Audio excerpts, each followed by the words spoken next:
ओम शांति। आज है 1 अप्रैल, शिव बाबा की साकार मुरली। आज मीठे बाबा कहते हैं, मीठे बच्चे, तुम्हारा ये जीवन देवताओं से भी उत्तम है, क्योंकि तुम अभी रचयिता और रचना को यथार्थ जानकर आस्तिक बने हो। प्रश्न: संगम युगी ईश्वरीय परिवार की विशेषता क्या है जो सारे कल्प में नहीं है? उत्तर: इसी समय स्वयं ईश्वर बाप बनकर तुम बच्चों को संभालते हैं, टीचर बन पढ़ाते हैं और सतगुरु बन तुम्हें गुलगुल गुलगुल यानी फूल बनाकर साथ ले जाते हैं। सतयुग में दैवी परिवार होगा, है ना, लेकिन ऐसा ईश्वरीय परिवार नहीं हो सकता। तुम बच्चे अभी बेहद के सन्यासी भी हो, राजयोगी भी हो, राजाई के लिए पढ़ रहे हो। ओम शांति। यह स्कूल व पाठशाला है। किसकी पाठशाला है? आत्माओं की पाठशाला। यह तो ज़रूर है, आत्मा शरीर बिगर कुछ सुन नहीं सकती। जब कहा जाता है आत्माओं की पाठशाला, तो समझना चाहिए आत्मा शरीर बिगर तो समझ नहीं सकती। फिर कहना पड़ता है जीव आत्मा। अभी जीव आत्माओं की पाठशाला तो सभी हैं, इसीलिए कहा जाता है यह है आत्माओं की पाठशाला। और परम पिता परम आत्मा आकर पढ़ाते हैं। वह है जिस्मानी पढ़ाई, ये है रूहानी पढ़ाई जो बेहद का बाप पढ़ाते हैं। तो यह हो गई गॉड फादर की यूनिवर्सिटी। भगवानुवाच्य है ना, यह भक्ति मार्ग नहीं, ये पढ़ाई है। स्कूल में पढ़ाई होती है, भक्ति मंदिर आदि में होती है। इसमें कौन पढ़ाते हैं? भगवानुवाच्य। और कोई भी पाठशाला में भगवानुवाच्य होता ही नहीं। सिर्फ यह एक ही जगह है जहाँ भगवानुवाच्य है। ऊंचे ते उच्च भगवान को ही ज्ञान सागर कहा जाता है, वही ज्ञान दे सकते हैं। बाकी सब है भक्ति। भक्ति के लिए बाबा ने समझाया है कि उससे कोई सदगति नहीं हो सकती। सर्व का सदगति दाता तो एक ही परमात्मा है। वह आकर हमें क्या करते हैं? राजयोग सिखलाते हैं। आत्मा सुनती है, किसके द्वारा? शरीर के द्वारा। और कोई नॉलेज आदि में भगवानुवाच्य ही नहीं। तो बाबा इस शब्द को अंडरलाइन कर रहे हैं कि यहाँ पर कौन सा शब्द है? भगवानुवाच्य। भारत ही है जहाँ शिव जयंती भी मनाई जाती है। भगवान तो निराकार है, फिर शिव जयंती कैसे मनाते हैं? जयंती तो तब होती जब शरीर में प्रवेश करती। अच्छा, अब बाबा कहते हैं मैं तो कभी गर्भ में प्रवेश नहीं करता। तुम सब गर्भ में प्रवेश करते हो, 84 जन्म लेते हो। सबसे जास्ती जन्म तो लक्ष्मी नारायण लेते हैं। 84 जन्म लेकर फिर सांवरा गावड़े का छोरा बनते हैं। लक्ष्मी नारायण कहो या राधा कृष्ण कहो। राधा कृष्ण है बचपन की, है ना। वह जब जन्म लेते हैं तो स्वर्ग में लेते हैं, जिसको बैकुंठ भी कहा जाता है। पहला नंबर जन्म इनका है, तो 84 जन्म भी ये ही लेते हैं। कौन? है ना, लक्ष्मी नारायण। श्याम और सुंदर, सुंदर सो फिर श्याम। श्री कृष्ण सबको प्यारा लगता है। श्री कृष्ण का जन्म तो होता ही है नई दुनिया में। बाबा कहते फिर पुनर्जन्म लेते लेते आकर नई पुरानी दुनिया में पहुंचते हैं, तो श्याम बन जाते हैं। यह खेल भी ऐसा है। भारत पहले सतो प्रधान सुंदर था, अब देखो काला हो गया है।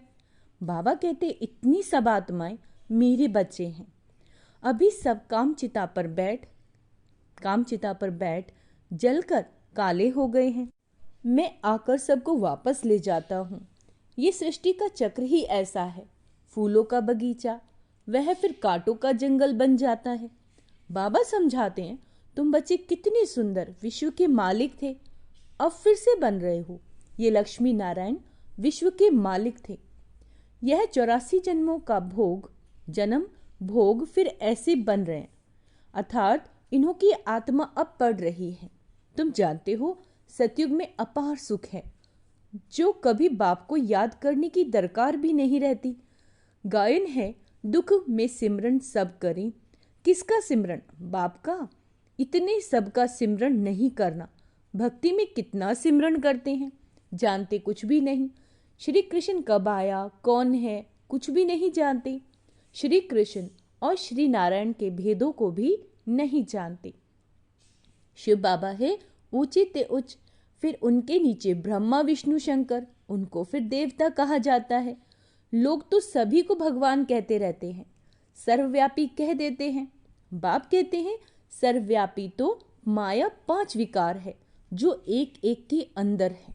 क्या कह रहे हैं बाबा कि जो सर्वव्यापी तो माया है और विकार जो एक एक के अंदर है। सतयुग में कोई विकार ही नहीं होता। मुक्ति धाम में भी आत्माएं पवित्र रहती हैं, अपवित्रता की तो कोई बात ही नहीं। तो यह रचयिता बाप ही आकर अपना परिचय हमें देते हैं, आदि मध्य अंत का राज समझाते हैं, जिससे तुम आस्तिक बनते हो। तुम एक ही बार आस्तिक बने हो, तुम्हारा ये जीवन देवताओं से भी उत्तम है। गाया भी जाता है, मनुष्य जीवन दुर्लभ है, और जब पुरुषोत्तम संगम युग होता है तो हीरे जैसा जीवन बनता है।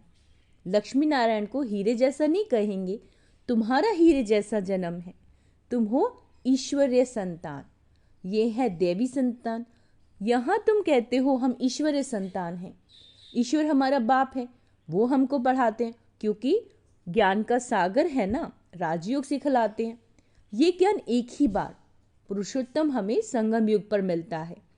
ये उत्तम से उत्तम पुरुष बनाने का युग है, जिसको दुनिया नहीं जानती। सब कुंभकर्ण की अज्ञान की नींद में सोए पड़े हैं, सबका विनाश सामने खड़ा है। इसीलिए अब कोई से भी बच्चों को संबंध नहीं रखना। इसको अंडरलाइन करना है कि अब किसी से भी कोई संबंध नहीं रखना है। क्यों कहते हैं बाबा? कहते हैं अंतकाल जो स्त्री सिमरे, अंतकाल जो स्त्री सिमरे, अंत समय में शिव बाबा को सिमरेंगे तो नारायण योनि में आएंगे। ये सीढ़ी बहुत अच्छी है। लिखा हुआ है हम सो देवता फिर सो क्षत्रिय आदि। इस समय है रावण राज्य। इस समय क्या है? रावण राज्य। जबकि अपने आदि सनातन देवी देवता धर्म को भूल गए और क्या हुआ? और धर्मों में फंस गए। बाबा कहते ये सारी दुनिया लंका है। क्या है ये सारी दुनिया? लंका। बाकी सोने की लंका कोई नहीं है। बाबा कहते तुमने अपने से भी जायज़ी ना मेरी ग्लानि की है, अपने लिए 84 लाख और मुझे कण कण में कह दिया। ऐसे अपकारी पर भी जो मुझे कण कण में कह देते हैं, ऐसे अपकारी पर भी मैं उपकार करता हूँ। अच्छा, बाबा कहते तुम्हारा दोष नहीं है, ये ड्रामा में क्या है? खेल है। सतयुग आदि से लेकर कलयुग अंत तक ये क्या है? खेल है, जो फिरना ही है। इसको सिवाय बाप के कोई समझा भी ना सके। तुम्हारा सब ब्रह्मा कुमार कुमारियों हो। क्या है? ब्रह्मा कुमार कुमारियां। तुम ब्राह्मण हो, ईश्वरीय संतान हो, तुम ईश्वरीय परिवार में बैठे हो। सतयुग में होगा दैवी परिवार। इस ईश्वरीय परिवार में बाप तुमको संभालते भी हैं, पढ़ाते भी हैं और फिर गुलगुल बनाकर साथ भी ले जाएंगे। तो 3 चीजें बताई, संभालते भी हैं, पढ़ाते भी हैं और गुलगुल बनाकर बाबा क्या करते हैं? साथ भी ले जाते हैं। अच्छा, तुम पढ़ते हो मनुष्य से देवता बनने के लिए। ग्रंथ में भी है मनुष्य से देवता किए करत न लागी वार। इसीलिए परमात्मा को जादूगर कहा जाता है। नरक को स्वर्ग बनाना जादू का खेल है ना। स्वर्ग से नरक बनने में 84 जन्म, फिर नरक से स्वर्ग बनने में, है ना, सेकंड में बनता है। 1 सेकंड में जीवन मुक्ति। मैं आत्मा हूँ, आत्मा को जान लिया, बाप को जान लिया। और कोई मनुष्य ये नहीं जानते कि आत्मा क्या है। गुरु अनेक हैं, है ना, सतगुरु एक है। कहते हैं सतगुरु अकाल परम पिता परमात्मा एक ही है, सतगुरु है। परंतु बाबा कहते ढेर गुरु तो ढेर हैं, निर्विकारी कोई है ही नहीं। सब विकार से ही जन्म लेते हैं। अभी राजधानी स्थापन हो रही है। तुम सब यहाँ राजाई के लिए पढ़ते हो, राजयोगी हो, बेहद के सन्यासी हो। और वो क्या है? वो हठ योगी हैं, हद के सन्यासी हैं। बाप आकर सभी की सदगति कर सुखी बनाते हैं।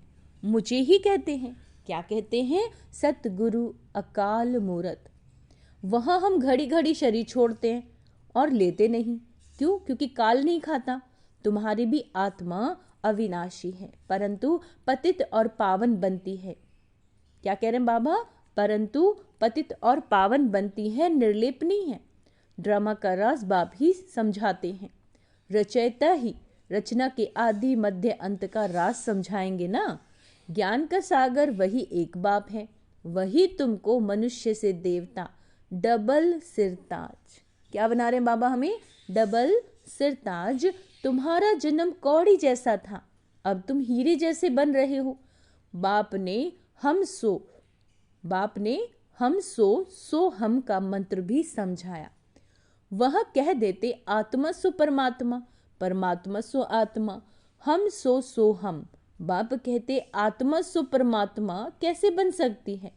बाप तुमको समझाते हैं हम आत्मा इस समय तो ब्राह्मण है, फिर हम आत्मा ब्राह्मण सो देवता बनेंगे, फिर सो क्षत्रिय बनेंगे, फिर शूद्र सो ब्राह्मण। सबसे ऊंचा जन्म तुम्हारा है।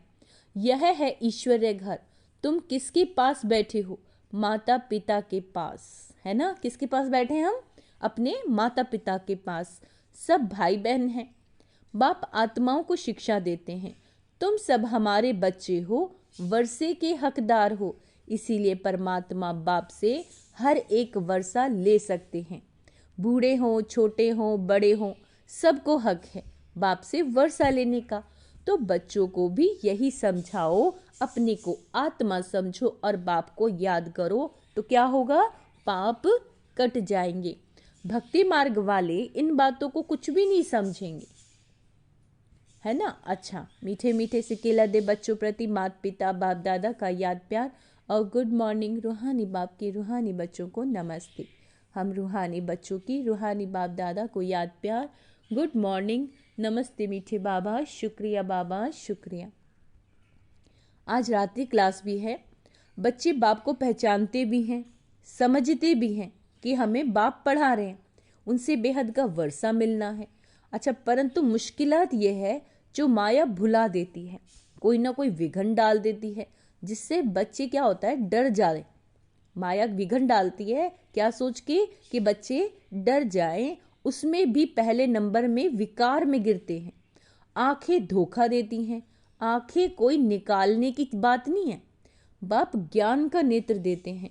ज्ञान और अज्ञान की लड़ाई चलती है। ज्ञान है बाप और अज्ञान है माया। इनकी लड़ाई बहुत तीखी है। गिरते हैं तो समझ में नहीं आता, फिर समझते हैं मैं गिरा हुआ हूँ, मैंने अपना बहुत कल्याण किया। माया ने एक बार हराया तो फिर चढ़ना मुश्किल हो जाता है। बहुत बच्चे कहते हैं हम ध्यान में जाते हैं, परंतु उसमें भी माया प्रवेश हो जाती है, पता भी नहीं पड़ता। माया चोरी कराएगी, झूठ बुलवाएगी। माया क्या नहीं कराती, बात मत पूछो, गंदा बना देती है। गुलगुल बनते बनते फिर छीछी बन जाते हैं।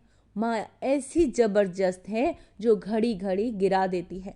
बच्चे कहते बाबा हम घड़ी घड़ी भूल जाते हैं, तदबीर कराने वाला तो एक ही बाप है, परंतु किसी की तकदीर में नहीं है तो तदबीर भी कर नहीं सकते। इसमें कोई के पास खातिरी भी नहीं हो सकती। न एक्स्ट्रा पढ़ाते, उस पढ़ाई में तो एक्स्ट्रा पढ़ने के लिए टीचर को बुलाते हैं, है ना? यह तो तदबीर बनाने के लिए सभी को एक रस पढ़ाते हैं। एक एक को अलग कहाँ तक पढ़ाएंगे? कितने ढेर बच्चे हैं, उस पढ़ाई में कोई बड़े आदमी के बच्चे होते अधिक खर्चा कर सकते हैं तो उनको एक्स्ट्रा भी पढ़ाते हैं। टीचर जानते हैं कि यह डल है, इसीलिए पढ़ाकर उनको स्कॉलरशिप लायक बनाते हैं। यह बाप ऐसे नहीं कहते, है ना? यह तो सभी को एक रस पढ़ाते हैं। वो हुआ टीचर का एक्स्ट्रा पुरुषार्थ कराना। यह तो एक्स्ट्रा पुरुषार्थ किसी को अलग कराते नहीं। एक्स्ट्रा पुरुषार्थ माना ही टीचर कुछ कृपा करते हैं। एक्स्ट्रा पुरुषार्थ यानी कि कुछ टीचर अलग पुरुषार्थ कर रहे हैं, कृपा कर रहे हैं। भल ऐसे पैसे लेते हैं, खास टाइम देकर पढ़ाते हैं, जिससे वो जायज़ती पढ़कर होशियार होते हैं। यहाँ तो जायज़ती कुछ भी पढ़ने की बात नहीं, इनकी तो बात ही एक है। एक ही महामंत्र देते हैं, मन मना भव का। याद से क्या होता है ये तो तुम बच्चे समझते हो, बाप ही पतित पावन है, जानते हो उनको याद करने से ही हम पावन बनेंगे। अच्छा, गुड नाइट बाबा। धारणा के लिए मुख्य सार। सारी दुनिया अब कब्र दाखिल होनी है, विनाश सामने है, इसीलिए कोई से भी संबंध नहीं रखना। अंतकाल में एक ही बाप याद आए। अंतकाल में क्या याद आए? एक बाप। शाम से सुंदर, पतित से पावन बनने का यह पुरुषोत्तम संगम युग है। यही समय है उत्तम पुरुष बनने का। क्या है ये समय? इस समय की वैल्यू को समझना है। यह है उत्तम पुरुष बनने का। सदा इसी स्मृति में रह स्वयं को कौड़ी से हीरे जैसा बनाना है। वरदान है, ज्ञान धन द्वारा प्रकृति के सब साधन प्राप्त करने वाले पद्मा पदम पति भव। ज्ञान धन स्थूल धन की प्राप्ति स्वतः कराता है। अब ध्यान से इस लाइन पर ध्यान देंगे कि ज्ञान का जो धन है, वो जो नॉर्मल स्थूल धन है, उसकी प्राप्ति खुद ब खुद कराता है। जहाँ ज्ञान धन है वहाँ प्रकृति स्वतः दासी बन जाती है। ज्ञान धन से प्रकृति के सब साधन स्वतः ही प्राप्त होते जाते हैं। इसीलिए ज्ञान धन सब धन का राजा है। जहाँ राजा है यानी ज्ञान है, वहाँ सभी प्राप्त पदार्थ जो हैं स्वतः ही प्राप्त होते हैं। ये बाबा कह रहे हैं। यह ज्ञान धन ही पद्मा पदम पति बनाने वाला है। परमार्थ और व्यवहार को स्वतः सिद्ध करता है। ज्ञान धन में इतनी शक्ति है जो अनेक जन्मों के लिए राजाओं का राजा बना देती है। स्लोगन है, कल्प कल्प का विजयी हूँ। कल्प कल्प का विजयी हूँ। ये रूहानी नशा इमर्ज हो तो माया जीत बन जाओगे। माया को जीतना है ना, तो माया को कौन सा स्वमान जिताएगा, है ना। तो आज का स्वमान अभ्यास करेंगे। मैं कल्प कल्प की विजयी आत्मा हूँ। मैं पद्मा पदम पति आत्मा हूँ। अच्छा, ओम शांति।